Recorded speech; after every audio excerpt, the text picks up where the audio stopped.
Hello guys. आज हम बात करेंगे सम इम्पोर्टेंट एमसीक्यूज और उन एमसीक्यूज के बेस के ऊपर सम कॉन्सेप्ट्स। तो आज का हमारा सबसे पहला और फर्स्ट एमसीक्यूज ये है, periodic table is arranged on the basis of. Periodic table की अरेंजमेंट किसकी बेस के ऊपर हुई है? ए ऑप्शन हमारे पास है जी प्रोटॉन नंबर, सेकंड ऑप्शन हमारे पास एटॉमिक मास, थर्ड हमारे पास न्यूट्रॉन नंबर, और यहाँ पे सॉरी डी आना था नन ऑफ दीज। तो बुक के अंदर या डिफरेंट टेक्स्ट बुक्स के अंदर नॉर्मली एटॉमिक नंबर लिखा होता है।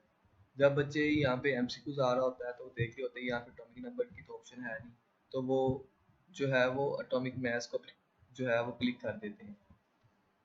तो जो हमारे पास इसकी करेक्ट ऑप्शन है वो प्रोटॉन नंबर है। Correct option is in this case is proton number. देखें बुक के अंदर हमारे पास केमिस्ट्री बुक्स के अंदर इसकी डेफिनेशन लिखी हुई है, periodic table is arranged on the basis of their number atomic number atomic number is actually a proton number। जितने ही किसी एलिमेंट के अंदर प्रोटॉन्स होंगे वो उसका एटॉमिक नंबर होगा, वो उसका क्या होगा जी, एटॉमिक नंबर होगा। सो इसकी करेक्ट ऑप्शन हमारे पास क्या है जी, एटॉमिक नंबर। एटॉमिक नंबर को हम प्रोटॉन नंबर भी कहते हैं। क्या कहते हैं हम, प्रोटॉन नंबर। और जो हमारे पास सेकंड ऑप्शन है एटॉमिक मास, ये जो एटॉमिक मास है इसके ऊपर एलिमेंट्स की फिजिकल प्रॉपर्टीज डिपेंड कर रही होती हैं। कौन सी properties, physical properties. For example उसका एलिमेंट का कलर क्या होगा, उसका टेक्सचर, उस एलिमेंट्स का order, melting point, boiling point, density, ये उसकी जो फिजिकल प्रॉपर्टीज है उसके ऊपर डिपेंड करती हैं, एटॉमिक मास के ऊपर डिपेंड कर रही होती है। और जो हमारे पास सेकंड पॉइंट ये है कि जो हमारे पास एटॉमिक नंबर है इसके ऊपर हमारे पास केमिकल प्रॉपर्टीज डिपेंड करती हैं। फॉर एग्जांपल उसकी रिएक्टिविटी, इंथैल्पी, उसकी रिएक्टिविटी, इस सारे पॉइंट्स जो हैं वो किसके अंदर आ रहे होते हैं, वो एटॉमिक नंबर मींस उसकी केमिकल प्रॉपर्टीज के ऊपर डिपेंड कर रही होती है। ये हमारे पास पीरियोडिक टेबल जो है इसके अंदर आप देख सकते हैं, इसके अंदर ये जो है इसकी एलिमेंट्स की अरेंजमेंट हुई हुई है। तो इसके अंदर आप देखें तो ये देखें हाइड्रोजन है, हीलियम है, लिथियम है, इस सब एलिमेंट्स की देखें एटॉमिक नंबर के ऊपर अरेंजमेंट है, ना कि एटॉमिक मास के ऊपर। जैसे ये हमारे पास हाइड्रोजन है, ये नीचे देखें ग्रुप नंबर 1A के अंदर ये सोडियम है, इसका एटॉमिक नंबर 11 लेकिन इसका एटॉमिक मास कितना होता है, 23 होता है। कितना होता है, 23 होता है। इट मींस इस पीरियोडिक टेबल को जो अरेंज किया गया है जो है वो किसके ऊपर अरेंज किया हुआ है, एटॉमिक नंबर के ऊपर। यहाँ पे थोड़ी सी मैं आपको मजीद बताता चलूँ कि जब पीरियोडिक टेबल इतना एडवांस नहीं था तो इसकी सब पहले एटॉमिक नंबर से पहले एटॉमिक मास के ऊपर ही अरेंजमेंट थी। लेकिन जब मोज़ले ने एटॉमिक नंबर को डिस्कवर किया तो उसके बाद हमारे पास इसकी अरेंजमेंट किसके ऊपर हो गई, एटॉमिक नंबर के ऊपर, to avoid different confusion in the periodic table. Next हमारे पास जो है इंपॉर्टेंट एमसीक्यूज ये है जी, इन जो हमारे पास ये लिस्ट दी होती है अक्सर एमसीक्यूज के अंदर और एंट्रेंस एग्जाम के अंदर, इसमें से लाजमी क्वेश्चन आ रहा होता है कि इनमें से मोस्ट इलेक्ट्रोनेगेटिव एलिमेंट कौन है। ऑक्सीजन है, फ्लोरीन है, हाइड्रोजन है, या सोडियम है। मैंने इसकी एक्सप्लेनेशन नीचे दी हुई है, मैं आपको बता देता हूँ।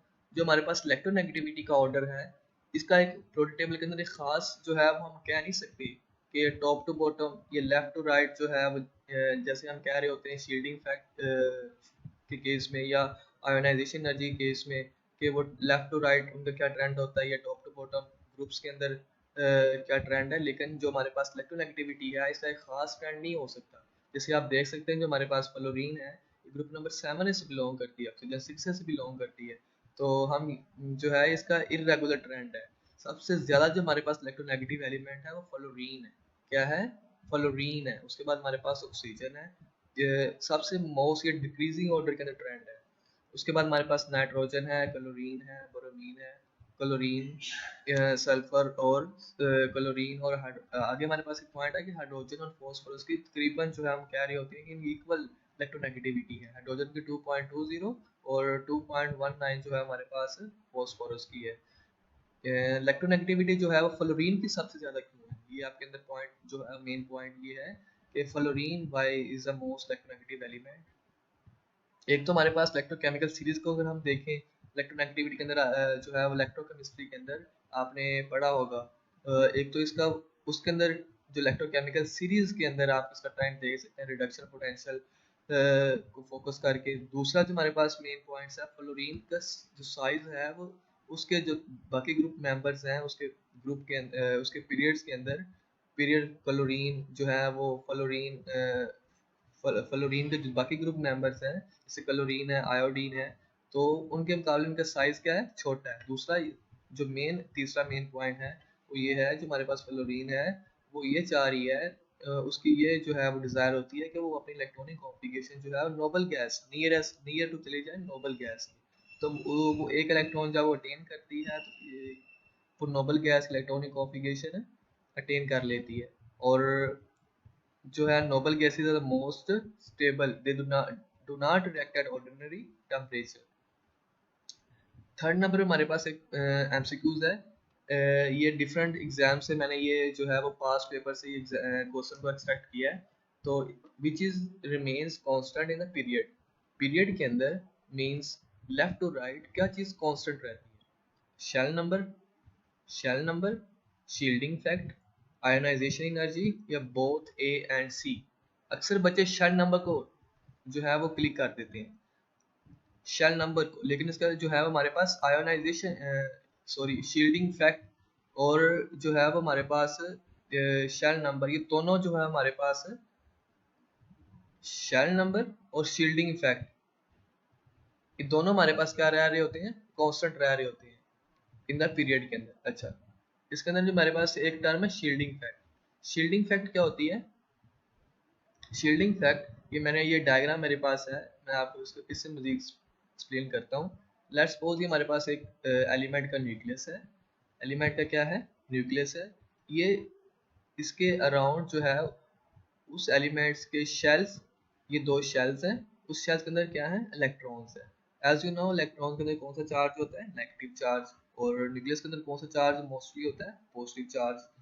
तो ये आप देख लें, इलेक्ट्रॉन रिपल्शन है, जबकि electron to nucleus, electron to nucleus या इलेक्ट्रॉन टू प्रोटॉन हम कह सकते हैं, वो क्या है, अट्रैक्शन है। क्या है, अट्रैक्शन। फर्स्ट पॉइंट ये था। सेकंड पॉइंट हमारे पास ये है, अगर हमने इस इलेक्ट्रॉन को, क्या, इस इलेक्ट्रॉन को अगर हमने यहाँ से रिमूव करना है, क्या करना है, यहाँ से रिमूव करना है, तो इसकी रिमूवल हमारे लिए इजी होगी as compare to this one, as compare to this one, because इसकी जो है वो अट्रैक्शन या इसकी जो है वो न्यूक्लियस की इसके ऊपर अट्रैक्शन वो है एज कंपेयर टू इसके कम होगी। क्या होगी, एज कंपेयर टू दिस इसकी कम होगी। तो अगर हमने इसकी जो है वो यहाँ से इलेक्ट्रॉन को रिमूव करवाना है एज कंपेयर टू दिस, तो हमें ये इसकी लेस एनर्जी चाहिए होगी। क्या होगी, लेस एनर्जी चाहिए होगी। इसे हम क्या कहते हैं, शील्डिंग इफेक्ट। क्या कहते हैं, शील्डिंग इफेक्ट। और ये जो इलेक्ट्रॉन्स हैं इसे हम क्या कहते हैं, शील्डिंग इलेक्ट्रॉन्स कह रहे होते हैं। ठीक है, shielding effect is actually a repulsion, is actually a repulsion due to electrons in between the nucleus and the outermost shell। ठीक है। अच्छा, अगला हमारे पास है, ये हमने बात की शील्डिंग फैक्ट की, बात हमने कर ली, इसकी बात कर ली शील्डिंग फैक्ट की। नेक्स्ट हमारे पास है शेल नंबर। अब शेल नंबर कैसे कॉन्सेप्ट रहता है, देखें, ये हमारे पास आपने पढ़ा होगा के एल एम एन जे हमारे पास क्या है, शेल्स है, और एस पी डी एफ हमारे पास क्या है, सब शेल्स है। S P D F R the sub shells, और जो है हमारे पास के एल एम एन, जिसको हम प्रिंसिपल क्वांटम नंबर से रिप्रेजेंट कर रहे होते हैं, वो हमारे पास क्या है, शेल्स है। अच्छा, ये हमारे पास, मैं आपको इसका डिटेल जो है वो मेरे पास डायग्राम है, वो मैं आप उधर से भी इसको explain.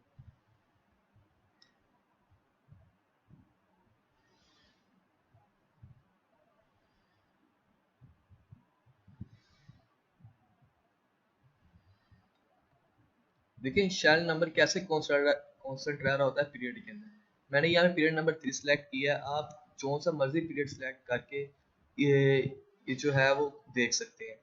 Let's suppose period number 3 के अंदर हमारे पास कौन कौन से एलिमेंट्स आ रहे होते हैं। मैंने उनमें से दो एलिमेंट्स को यहाँ पे डिस्कस किया है। एक हमारे पास है सोडियम, दूसरा हमारे पास कौन सा है, सल्फर। सोडियम का जो हमारे पास एटॉमिक नंबर है, सोडियम का जो हमारे पास एटॉमिक नंबर है वो 11 है। सल्फर का जो हमारे पास एटॉमिक नंबर है वो क्या है, 16 है। सल्फर का एटॉमिक नंबर कितना है जी, 16 है। अभी हमने इलेक्ट्रॉनिक कॉन्फ़िगरेशन की, ये हमारे पास इसके इलेक्ट्रॉनिक कॉन्फ़िगरेशन है ग्राउंड स्टेट के अंदर, और ये हमारे पास किसकी है, सल्फर की है। क्या है, सल्फर की है। तो हम देखें, पहले शेल के अंदर 2 इलेक्ट्रॉन्स आ गए, दूसरा शेल जो है वो हमारे पास, ये हमारे पास कितना के अंदर कितने आते हैं, 2 आते हैं। फिर हमारे पास एल के अंदर कितने आते हैं, 8 आते हैं। एल के अंदर कितने आते हैं, 8। तो ये देखिए, ये हमारे पास एल शेल है, ये के है, ये हमारे पास एल है। एल के अंदर कितने आते हैं, 8 शेल आते हैं। फिर हमारे पास नेक्स्ट है एम। एम के अंदर, इसके अंदर सोडियम केस के अंदर सिर्फ एक इलेक्ट्रॉन है, ठीक है, कितना है, एक electron. That's why sodium is very reactive metal, is very reactive metal. Second हमारे पास, ये हमारे पास सल्फर का है। सल्फर के अंदर के शेल के अंदर 2 है। फिर एल के अंदर हमारे पास, उसके अंदर कितने हैं, एल के अंदर उसके अंदर 8 है। और हमारे पास जो इसका एम शेल है, क्या है, एम शेल, उसके अंदर हमारे पास इसके कितने बच रहे थे, ये देखें, उसके अंदर भी इसके 8 बच रहे थे। 1s2, 2s2 और 2p6, 3s2, 3p6। ये हमारे पास क्या हो गया, शेल नंबर। दैट्स वाई ये देखें, इसके भी 1 2 शेल है, और इसके अंदर कितने शेल हैं, 1 2 3। That's why shell number remains constant along the period. That's why shell number remains constant along the period. अच्छा जी, down the group acid base behaviour group 2 changes to. जो हमारे पास, अगर हम ग्रुप के अंदर आए, नीचे ग्रुप टॉप टू बॉटम आए, तो हमारे पास जो है वो एसिड बेस बिहेवियर का क्या ट्रेंड है, वो मोर बेसिक हो रहा होता है, लेस बेसिक हो रहा होता है, या नो चेंज उसके अंदर आ रहा होता है, या मोर एसिडिक। बी ऑप्शन हमारे पास क्या है, मोर एसिडिक आ रहा होता है। तो हमारे पास करेक्ट ऑप्शन ए है, मोर बेसिक। क्या है, मोर basic, because when metal reacts, तो जब मेटल रिएक्ट करती है, जब हमारे पास ग्रुप 1 या ग्रुप 2 है, तो एसिडिक साइड बनाते हैं। जब नॉन मेटल रिएक्ट करते हैं, तो वो कौन सा बनाते हैं, तो हमारे पास बेसिक की बजाय वो एसिडिक ऑक्साइड बनाते हैं। कौन सा बनाते हैं, एसिडिक ऑक्साइड बना रहे होते हैं। तो ये हमारे पास मेटल की एक कैरेक्टरिस्टिक्स में से एक करेक्टर है। तो उसका एटॉमिक साइज इंक्रीज करता है, और जैसे ही उसका एटॉमिक साइज इंक्रीज करता है, बेसिसिटी क्या कर जाती है, इंक्रीज कर जाती है। ये हमारे पास 4 नंबर वाला एमसीक्यू जो मैंने डिस्कस कर दिया। नेक्स्ट हमारे पास है 5 नंबर, जो हमारे पास एक एमसीक्यूज है। Ionisation energy of sodium is greater than potassium. वो किस वजह से है, उसकी जो है वो, why sodium is greater than potassium in case of ionisation energy. पहला हमारे पास पॉइंट है decrease in shielding effect. Shielding effect मैंने आपको पीछे बता दिया, शील्डिंग इफेक्ट क्या होता है, increase in nuclear charge, decrease in electron affinity, increase in atomic size, increase in atomic radius, sorry, increase in atomic radius। तो इसका जो हमारे पास करेक्ट ऑप्शन है वो एटॉमिक रेडियस। दैट्स व्हाई देखिए, हमारे पास जो आयोनाइजेशन एनर्जी, आपने पॉइंट याद रखना है, वो नंबर ऑफ शेल, पीछे हमने पढ़ा था, शील्डिंग इफेक्ट और एटॉमिक साइज, इनके साथ इनका इनवर्स रिलेशन है। कौन सा रिलेशन है, इनवर्स रिलेशन है। दैट्स व्हाई जो है वो, जैसे कितना एटॉमिक साइज होगा, क्या होगा, उसकी उतनी आयोनाइजेशन एनर्जी क्या होगी, कम होगी। सॉरी, ये जो है वो फॉल्स है, ये इसका रिलेटेड नहीं है। 6 नंबर हमारे पास एमसीक्यूज है। The strongest acid among the following is. ये कई बार एमसीक्यूज जो है रिपीट हो रहा होता है, बच्चे अक्सर कंफ्यूज कर रहे होते हैं, वो ACL को कर देते हैं। नहीं, हमारे पास जो स्ट्रॉन्गेस्ट एसिड वो है वो HI है। HI बिकॉज ये जो हमारे पास है, इजीली इलेक्ट्रॉन डोनेट कर देता है सोल्यूशन के अंदर, या जब इसको इलेक्ट्रॉन्स डोनेट करना होते हैं या इलेक्ट्रॉन लूज करना होते हैं, as compare to HBr, ACL या HR, ये इजी इलेक्ट्रॉन डोनेट करता है। और आपको पता है लेविस एसिड बेस कॉन्सेप्ट के मुताबिक, जितनी जल्दी इलेक्ट्रॉन को लूज कर दे या डोनेट कर दे, वो क्या होता है, उतना स्ट्रॉन्ग एसिड होता है। डोनेशन ऑफ इलेक्ट्रॉन्स या डोनेशन जो है एक्चुअली कैरेक्टरिस्टिक्स ऑफ एसिड, और एक्सेप्टेंस जिसकी है वो बेस की कैरेक्टरिस्टिक्स होती है। अच्छा, last subshell of alkaline earth metals is. जो हमारे पास अल्कलाइन अर्थ मेटल्स हैं, उसका लास्ट वो सब शेल क्या है, उसकी इलेक्ट्रॉनिक कॉन्फ़िगरेशन के अंदर क्या होता है, 2s2 होती है, 1s2 होती है, 3d5 होती है, 2d2 होती है। तो देखें NS2 इसके अंदर हमारे पास ऑप्शन है NS2, यहाँ पे 2 आ सकता है, 3 आ सकता है, 4 आ सकता है। देखें, मैंने आपको आपके सामने इसकी जो है वो बुक की डायग्राम और जो है स्क्रीनशॉट शेयर किया। देखिए हमारे पास ग्रुप नंबर 2A के एलिमेंट्स हैं, ये देखें, ये बेरिलियम के केस के अंदर 1s2 2s2 s2 3s2, यहाँ पे ये नंबर n चेंज हो रहा है और ये s2 आ रहा है। दैट्स वाई ये हमारे पास जो है इसकी ns2 इलेक्ट्रॉनिक कॉन्फ़िगरेशन आ रही होती